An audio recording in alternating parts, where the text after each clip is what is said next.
గణతంత్ర దినోత్సవం నాడు రాజ్యాంగబద్ధంగా రాష్ట్రాన్ని దేశాన్ని నడపాల్సిన రాజ్యాంగబద్ధమైన సంస్థల్లో ఉండే పెద్దలు, ఈ గవర్నర్ వ్యవస్థలో కానీ ముఖ్యమంత్రి వ్యవస్థలో కానీ ఉండే పెద్దలు, ముఖ్యంగా ఈ రాష్ట్రంలో ఉండే ప్రభుత్వం, వారికి మా పార్టీ తరఫున ఒకటే విజ్ఞప్తి.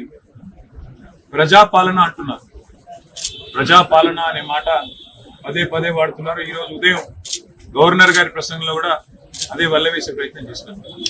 ప్రజాపాలన అంటే ప్రజాప్రతినిధులను గౌరవించుకునే సంస్కారం ఉన్న పాలన కావాలి. ప్రజాపాలన అంటే ప్రజాప్రతినిధులను మరి పార్టీలకు అతీతంగా ప్రజలు ఎన్నుకున్న ప్రజాప్రతినిధులను గౌరవించే పరిస్థితి ఉండాలి. కానీ ఈరోజు ఈ రాష్ట్రంలో ఆ పరిస్థితి కనపడడం లేదు.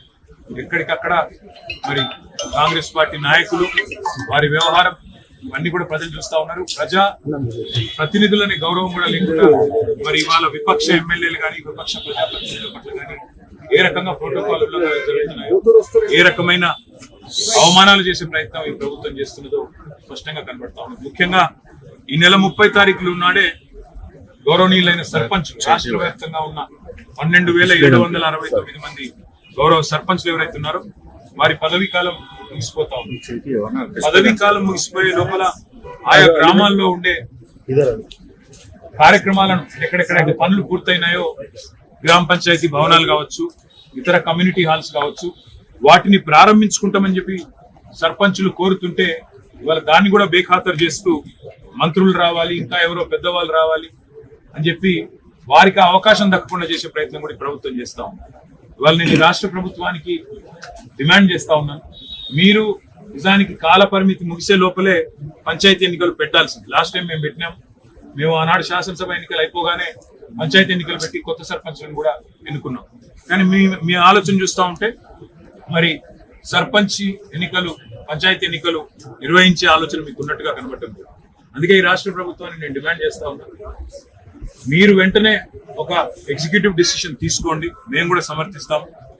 సర్పంచులుగా ఎవరైతే ఇవాళ ఉన్నారో వారి పదవీ కాలాన్ని పొడిగించండి, పెంచండి. మరో 6 నెలలు పెంచుతారా, సంవత్సరం పెంచుతారా, మీరు ఎన్నికలు ఎప్పుడు నిర్వహిస్తారు అనేది మీ ఇష్టం. కాబట్టి మీరు మరొక 6 నెలల సంవత్సరమా సర్పంచుల పదవీ కాలాన్ని పెంచాలి, వారికి అవకాశం ఇవ్వాలని నేను కోరుతా ఉన్నా. ఎందుకంటే మీకు తెలుసు, ఇదే టర్మ్ లో కరోనా వచ్చింది.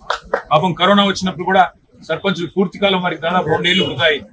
అందుకే సర్పంచ్ సోదరుల తరఫున, సోదరిమణుల తరఫున, మా పార్టీ తరఫున నేను ఈ రాష్ట్ర ప్రభుత్వాన్ని డిమాండ్ చేస్తా ఉన్నాను. పర్సన్ ఇన్ఛార్జ్ల పేరిట ఇంకెవరినో నియమించి మరి ప్రజాప్రతినిధులకు అగౌరవపరిచే విధంగా కాకుండా అవసరమైతే పర్సన్ ఇన్ఛార్జ్ గా ప్రస్తుతం ఉన్న సర్పంచ్ గారిని నియమించండి. తద్వారా వారు పర్సన్ ఇన్ఛార్జ్ గా కొనసాగడానికి కూడా అవకాశం ఉంటుంది. నేను చట్టం కూడా నిన్న కొత్త పంచాయతీరాజ్ చట్టం కూడా మా ప్రభుత్వం తీసుకొచ్చిన చట్టాన్ని పూర్తిగా నిన్న నేను పంచాయతీరాజ్ శాఖ అధికారులతో, అదేవిధంగా ఇతర న్యాయ నిపుణులతో కూడా నేను మాట్లాడినాను.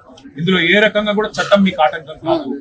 మీరు ఎగ్జిక్యూటివ్ ఆర్డర్ ద్వారానే మీ ప్రభుత్వం యొక్క విచక్షణను వినియోగించి మీరు వెంటనే మరి సర్పంచ్ల పదవి కాలాన్ని పొడిగించండి అని నేను డిమాండ్ చేస్తా ఉన్నా.